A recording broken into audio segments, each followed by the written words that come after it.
Okay, guys, a few things at the top here, and I've got several, so just bear with me. First, let me say that the United States condemns the indefensible bombing in Diyarbakir. We wish the wounded a speedy recovery and offer our deepest condolences to all the loved ones of those who lost their lives. We again call on the PKK to cease its senseless, brutal attacks, and we continue to stand by our friend and ally Turkey in this fight. Also on Turkey, the United States is deeply concerned by the Turkish government's detentions of opposition members of parliament, including the co-chairs of the HDP, and by government restrictions on internet access today. Deputy Secretary Blinken spoke this morning with the Turkish Ministry of Foreign Affairs Undersecretary Yalon and raised these concerns. He made clear that when democracies pursue legal action against elected representatives, they must do so in a manner that reinforces the public's confidence in the rule of law, and that restricting the internet undermines confidence in Turkey's democracy and economic prosperity. The Deputy Secretary and the Undersecretary also discussed U.S. cooperation, of course, in Syria and Iraq, and next steps in the counter-ISIL campaign. I think you saw earlier today that the Secretary met with UN Secretary General Designate Antonio Guterres at the State Department.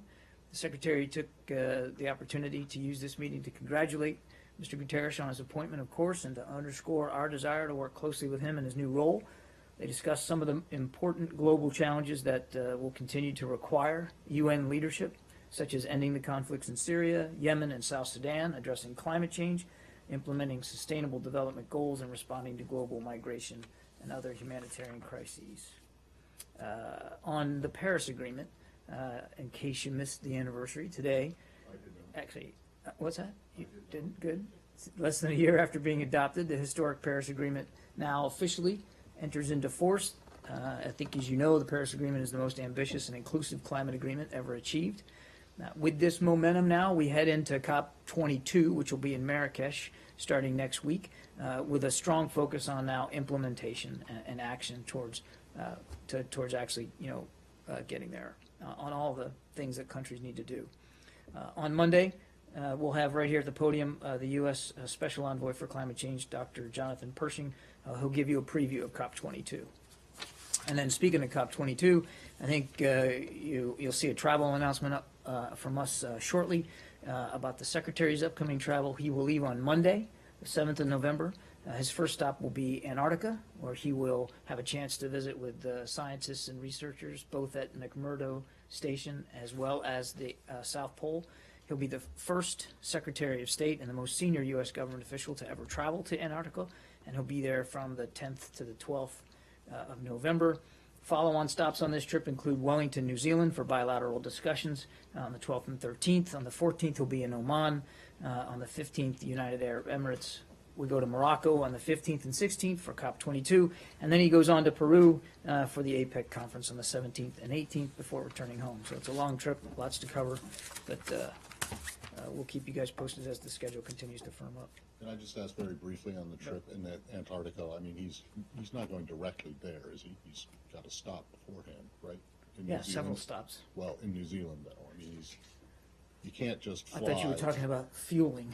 No, I'm just saying you can't just fly from Washington to Antarctica. No, you can't. Right. That's so impossible. Right. It can't be so done. He's leaving. So he's going to Christchurch, or is he going someplace we'll be stopping else? in Christchurch, but really the first stop in Christchurch it. will just be to follow on. Gotcha. We'll go back to Christchurch for bilateral meetings. And then what? Okay, so he's going there. What's he gonna? What's the purpose of going? Of Christchurch? No, Antarctica. Yeah. So I think McMurdo Station is the largest research station of the U.S. Antarctic program, as well as surrounding areas on Ross Island, and he'll also visit the U.S. government's Amundsen Scott South Pole Station.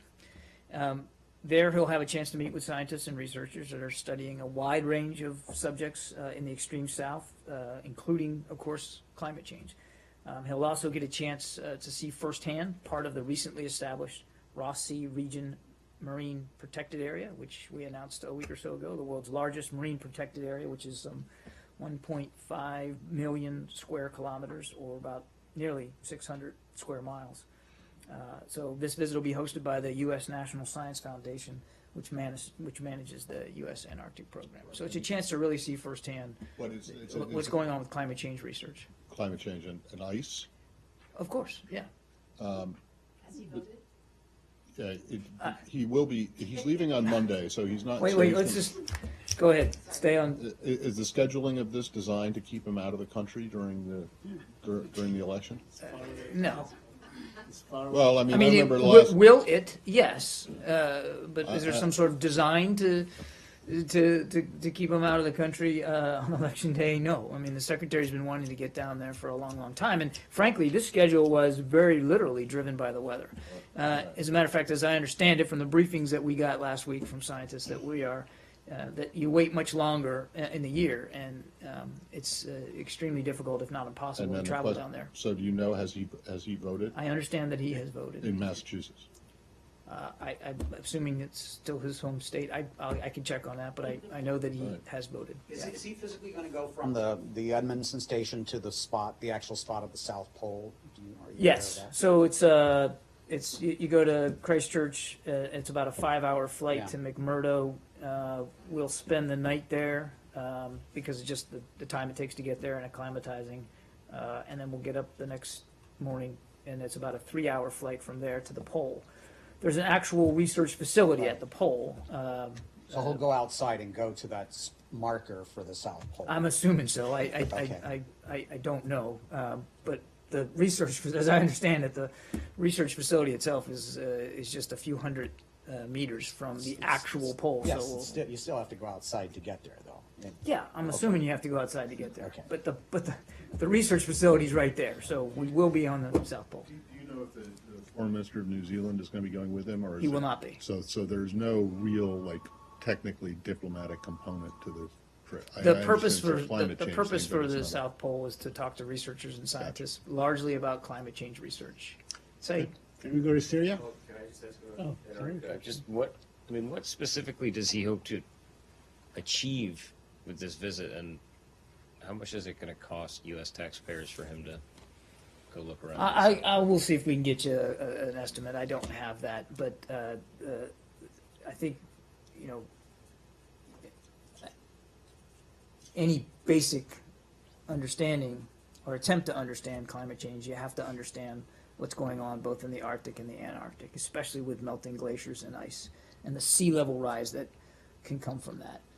And as an individual who has literally championed climate change research and awareness for decades now, the Secretary is and will remain committed to increasing the awareness and education of the public about this. And he himself feels it's important, particularly in the wake of us entering into force now in the Paris Agreement, and in advance of the COP22 discussions, which will all be about implementing that agreement, that it's important for him to see firsthand what we're learning about the environment down there on the South Pole, and what information we can then glean from the research to make better, smarter policy decisions. Because that, in the end, as you've heard the Secretary talk about, that's really the answer here is energy policy.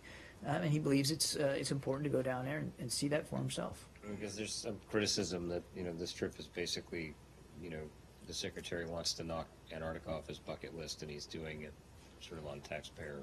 Where's the criticism coming from? I haven't seen that. Have you? I'll send you some. Yeah, I mean it's. I don't know how there could be criticism of this when we haven't even announced the trip. But The criticism obviously came in the last 10 minutes. it must have come in the last 5 minutes. But nevertheless, Nick, you've traveled with the Secretary. I think you know how packed his schedule is, and he wouldn't be making this trip, or any other trip for that matter, if he didn't think it was important to advancing issues that are important to our national security and our foreign policy. And climate change is, and it's not just the State Department that said that, the Pentagon has said it's a national security imperative. And that was a study 2-3 years ago. So given all the stakes for the planet, particularly for sea level rise, but by melting ice, the Secretary believes this is an important trip to make, and it's a place that he's been wanting to go for a while now. It is largely weather dependent, And that has restricted somewhat our ability to be able to get down there. Plus, you want to get down there when, there's research going on that is, the most relevant to what we're trying to learn, and this is a good time to go. We go to back to Turkey on your statement. Yeah. I realize that you said that Deputy Secretary Blinken spoke to a senior Turkish foreign ministry official.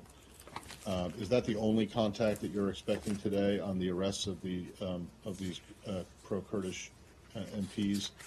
Is that the only? Is that the only contact that you're expecting? Or is the secretary planning to call the foreign minister? Is the president planning to call? I don't have any other contact to speak to now, Matt, but I certainly wouldn't rule other discussions out. He talks quite a bit with the Foreign Minister Cavusoglu. You said you're deeply concerned, but I mean, why? Why? Just because of the fact of the arrests, or do you see this as part of the broader crackdown on media and opposition that you've been talking about for months, and as a sign that things are actually getting worse rather than better? I'd say both. I mean, the arrests themselves concern us, but certainly. And I've talked about this before, we have seen a continuing trend of very stringent limits on freedom of expression, freedom of the press. Certainly, shutting down access to the internet also is not conducive to the free expression that's, again, enshrined in the Turkish constitution. So it is another act in what we have continued to see as a worrisome trend. So it's both. I mean, on the face of it, we felt strong enough to raise it, but you have to take it in context of everything else we're seeing. Right, but I mean, is this the kind of behavior that you think is worthy of a NATO ally? Well, I mean, the fact that they're a NATO ally has nothing to we don't judge this just based on the fact that they're a NATO ally. They're also a democracy, and they're a democracy in a country that we care about. So forget about the NATO Well, ally thing. obviously, we care about democracy. We care about the health of Turkey's democracy, and we care about the future of Turkey, and that's why we raise these problems. But we're not pinning this to their membership in the alliance. What do you think? Well, how would you describe the health of Turkish democracy? Well, it is obviously we still believe it to be a democracy, and we have said repeatedly, certainly since the coup, that we continue to support the democratically elected institutions and government of Turkey. We recognize that in the wake of what was a absolutely serious coup attempt in July, that they have every right and should have every right and responsibility to try to get to the bottom of it and to deal with it. At the same time, we have been very honest about expressing our concerns about some of the manners and methods in which they have gone about doing that. So if you're asking me, are they still a democracy? Of course they are. No. And it's because we believe them to be, and we believe them to be serious about that we're able to have these discussions. I asked you what you thought the state of the health of Turkey's democracy was, and you answered that it is a democracy. So you obviously think it still has a pulse. If you think that but is it sick? Is it not healthy? I'm not qualified to characterize it or give them a letter grade here. I mean, it's a discussion that we routinely and will continue to have with them, and we're not bashful about expressing our concerns when we have them. That's what allies and friends do. Yeah. On Turkey. First of all, are you sure you want to ask a Turkey question? Yes, I got a couple questions. Thank you. The November election last year was not classified as fair and free elections by the OSCE report. So you keep referring Turkey as democratically elected government, whereas this administration, also the OSCE, did not classify it as fair and free elections. How do you view? Well, as I said to Matt, I'm not going to give them a letter grade here, and I don't have the OSCE report in front of me to characterize.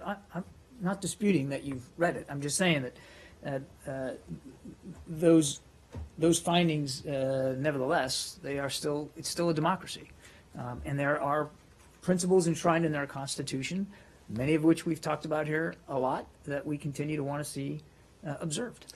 The first first week of June, President Obama was in Poland, and he was talking about the NATO membership, and he was saying that universal values and democratic institutions are the core at the NATO alliance.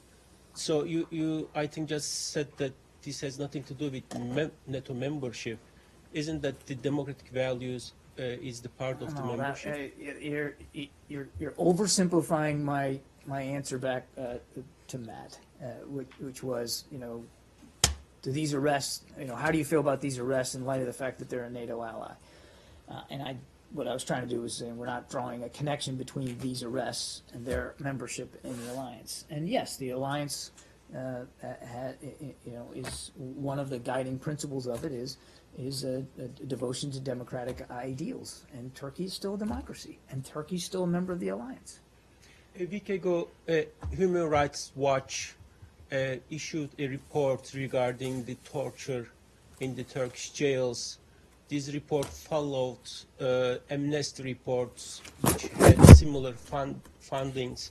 You did not have a statement last week. I was wondering if you have anything today. I would say what we said before about this. Any allegations of torture and mistreatment are of course, concerning to us. And Follow up on that? The UN Human I Rights didn't even Office- finish Oh, yet. sorry. My good stuff here. Okay. Look, we urge the Turkish authorities to ensure a prompt and thorough investigation of any alleged incidents of abuse perpetrated by government officials. So we take this seriously. And Now you final can go. question, my final question. In 2009, President Obama did his first overseas bilateral visit to Turkey, and Turkey was applauded as the model partner and the model democracy or inspiring democracy. Now, at the end of the Obama administration, we are talking about the health of the democracy and whether Turkey is still democracy. Do you? You are talking about No, it. everybody is talking about, You are the ones raising that question every day. and everybody. And and To be fair, it's not just him that's raising it every day. It's a And lot of to people, your- and it's a lot of people in Europe. I It's a got lot it. of people I got it. here. are you ask again? Go My ahead. question was, do you think this administration has any blame for its Turkish ally going through this downward spiral on human rights issues as well as democratic issues? Whether you think that you took enough, your policies handled Turkey well on this regard? The question is it the United States' fault? Whether you take any blame on this, do you think your policies have been consistent and good enough Yes. to? The policies have been consistent about our relationship with Turkey. Absolutely, and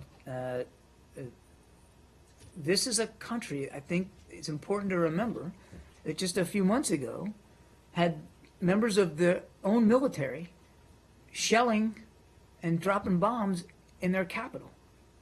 Now, can you imagine what that would feel like and be like in our country if it happened? How seriously the democratically elected government, whether you like them or not, democratically elected, what the responsibilities they would have to respond to that. A lot's happened. You cited comments made back when? Poland, right? 3 months ago, yes. To now, About NATO. It was about NATO. before the coup. Yes. Yeah, a lot's happened since early summer, and The prospect of a coup in the United States. I'm just saying, imagine what the reaction would be if that were to happen. Obviously, it's not going to. What I'm saying is, wait a second, guys, just hang on.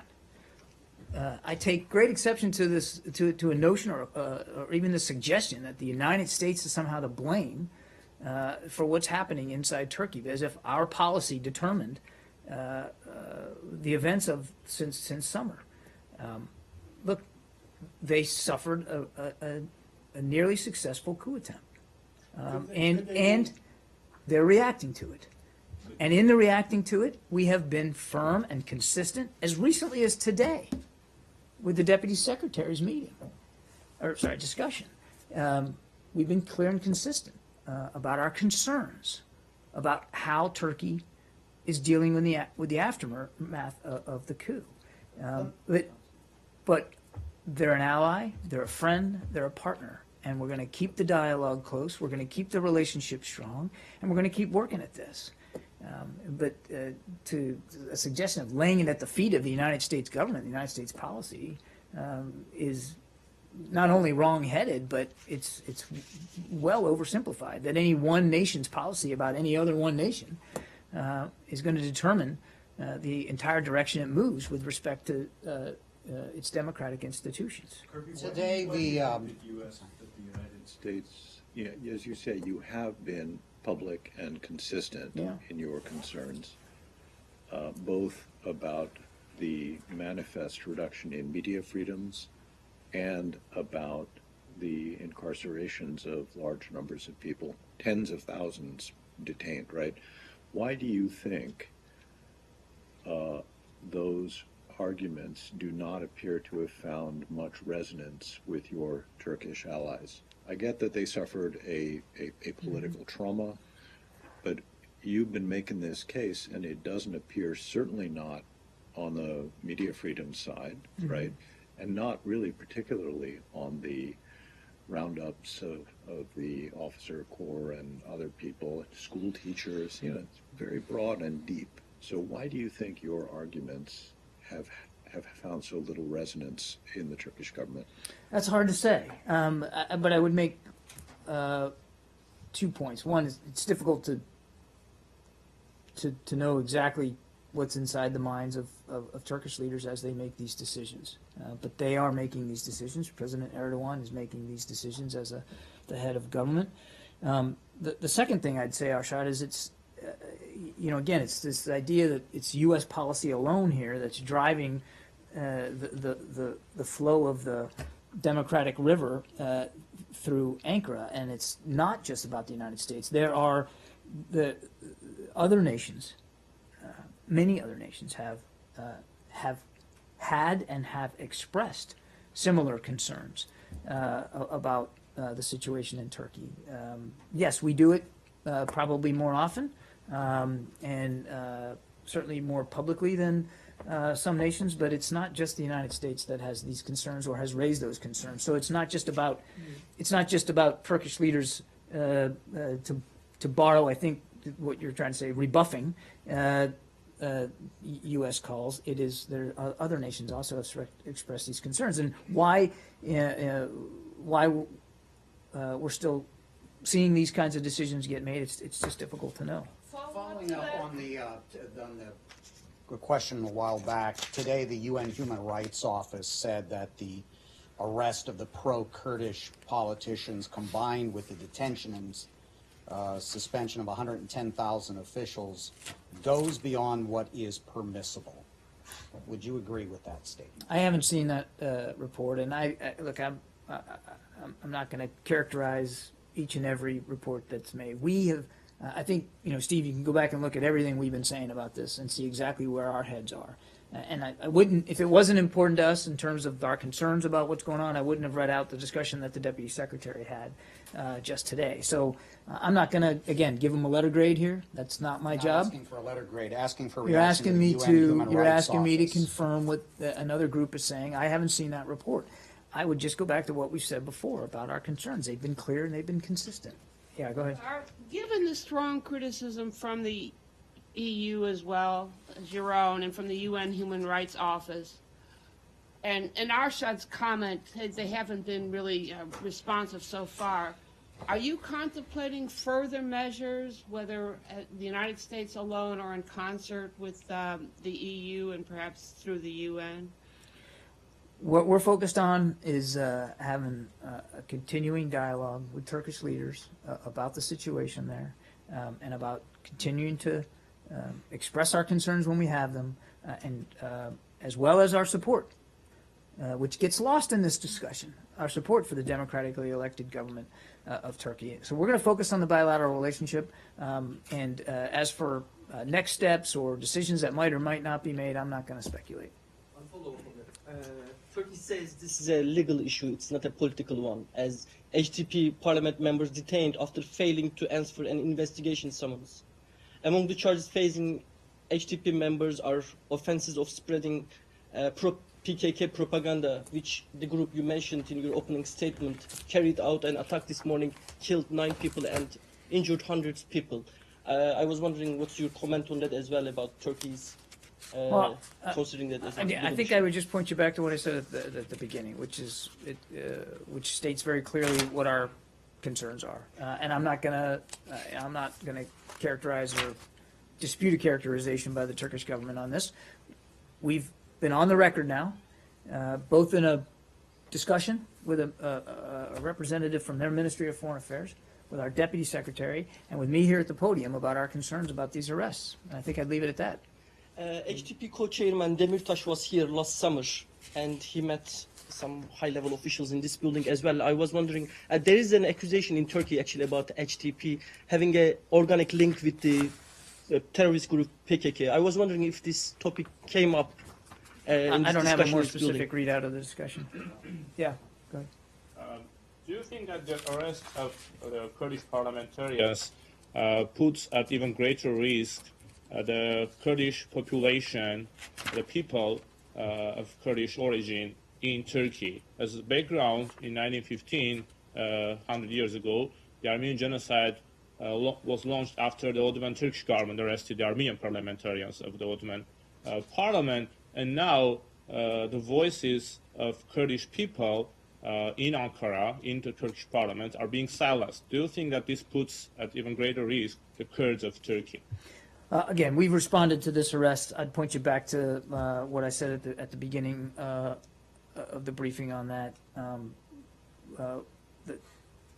Turkey's own constitution enshrines in it freedom of expression, a free press, freedom of assembly, freedom to protest peacefully, all those terrific democratic principles. And what we want to see is Turkey live up to those principles, which means that all Turkish citizens, no matter who they are, have the ability and have a voice and a vote in their country's future. I'm not going to speculate. I'm not in a position to do that, to determine right here from the podium what these arrests mean for larger issues for the Kurdish people in Turkey. We've been very clear about our concerns over some of these decisions, and I'd leave it there.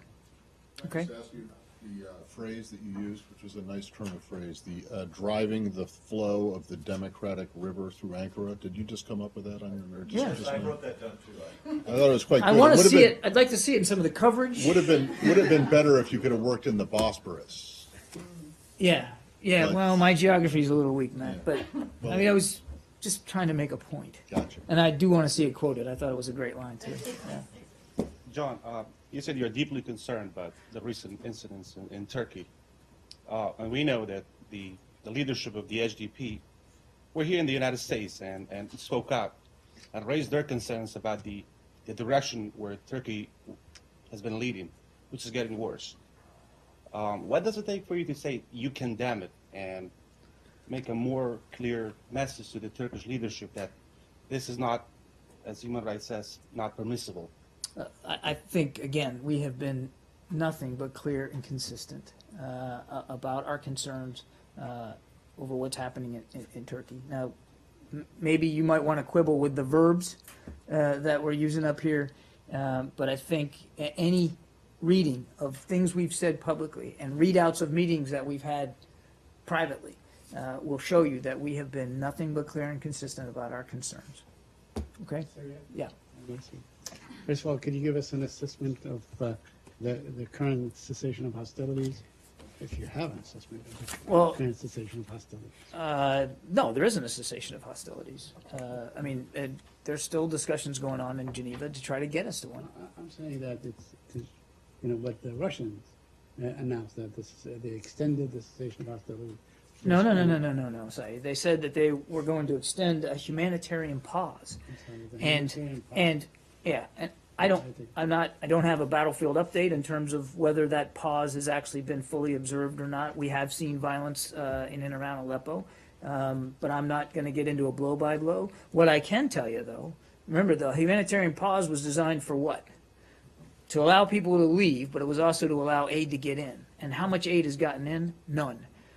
And so we're seeing reports now of citizens of Aleppo tying ropes around their abdomens to try to get around the abdominal pain that they're feeling from starvation. They're going to contaminated water sources for drinking water because there isn't any. What little hospitals there are in Aleppo are now being forced underground into basements, and the medical personnel that are staffing them, we're seeing reports now of them having to use non-sanitized equipment to try to tend wounds and to try to make people feel better. They're not able to sanitize their equipment.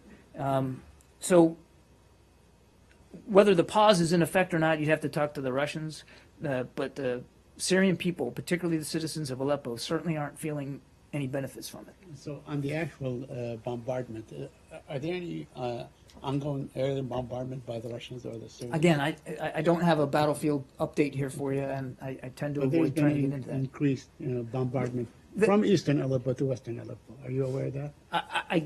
Saeed, I don't have an operational update for you. What we have seen, again, I don't know what the situation on the ground is today in terms of bombing. I don't know. That's a better question put to those who actually have the influence and the control to do that, and that's the Russian military. What we've seen is these humanitarian pauses, stop and start, and when they stop, the bombing starts again. And throughout how many extensions, whether it's this one or not, how much aid have we actually seen get in, which was the stated purpose of doing it in the first place? The answer is none, and that's unacceptable. And that's why we're going to continue to work in Geneva to try to get a meaningful cessation of hostilities, something that the Syrian people can actually count on and that can be sustained over a longer period of time. My last question, the Chinese ambassador to Damascus, Chi Qiaoyan, said that both you and the Russians should work together to bring the Syria crisis to an end, that you should look beyond your own geostrategic interests, both of you, and work. Well, we're towards- grateful for the input, but I think that, again, any reading of recent history will tell you that we've tried mightily to work with the Russians, predominantly until of late in a bilateral fashion, to do exactly that. And it didn't get us anywhere because the Russians weren't willing to meet their commitments. So now we're doing it in a multilateral format, something smaller than the ISSG. Those discussions are ongoing. We'll see where they go. Are you really grateful for the Chinese influence? We're always grateful for It sounded like you might not. We're always grateful for good ideas from all around, including from you, Matt. Absolutely. Now I know you're not. Can Saeed, I change topics? sure. Can I go to the Palestinian-Israeli Yeah, issue sure. very quickly? Yeah. You always, make a point whenever you criticize the settlements and so on. You always make a point that also the Palestinians should stop their incitement and so on. I wanted to ask you something. The Israelis are increasingly, besieging refugee camps, more checkpoints. They're deducing more checkpoints and so on. Like yesterday at the Gelazon refugee camp and so on, really causing a great deal of, or contributing to raising tensions between Palestinians and Israelis. I wonder if those acts are not considered incitement by the Israelis.